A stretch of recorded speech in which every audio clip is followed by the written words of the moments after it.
መጽሐፈ ኢዮብ ምዕራፍ 20 ሶፋር። ናማታዊውም ሶፋር እንዲህ ሲል መለሰ፣ እጅግ ታውኬያለሁና ሐሳቤ መልስ እንድሰጥ ይጎተጉተኛል።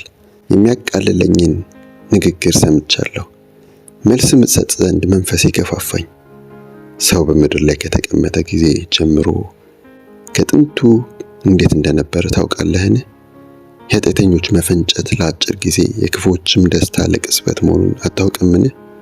እስከ ሰማይ ከፍ ከፍ ቢልም አናቱም ደመናትን ቢነካ እንደ ኩበት ለዘላለም ይጠፋል።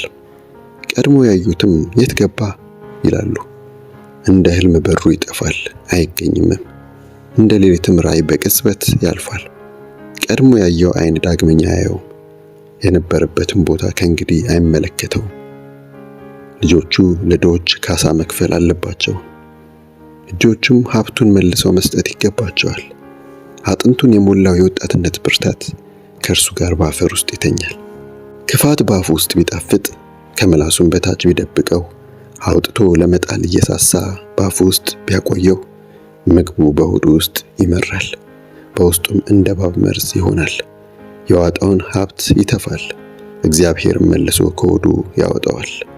የእባብ መርዝ ይጠባል፣ የእፉኝትም ምላስ ይገድለዋል። ማርና ቅቤ በሚያፈሱ ጀረቶች በወንዞችም አይደሰትም።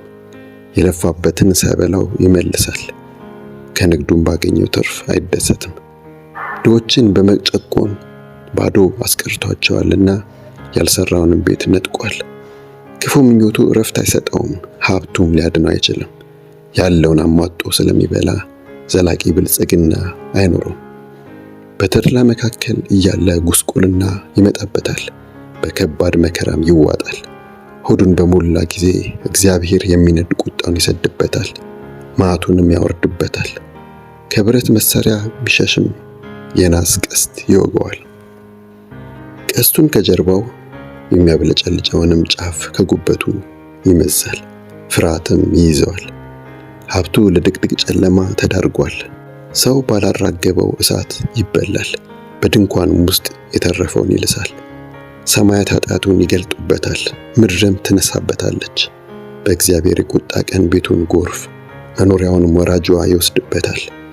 እግዚአብሔር ለኃጢአተኞች የወሰነው ዕድል ፈንታ ከአምላክም ዘንድ የተመደበላቸው ቋሚ ቅርስ ይህ ነው። መጽሐፈ ኢዮብ ምዕራፍ 20 ሶፋር። ናማታዊውም ሶፋር እንዲህ ሲል መለሰ፣ እጅግ ታውኬያለሁና ሐሳቤ መልስ እንድሰጥ ይጎተጉተኛል። የሚያቃልለኝን ንግግር ሰምቻለሁ፣ መልስም እሰጥ ዘንድ መንፈሴ ገፋፋኝ። ሰው በምድር ላይ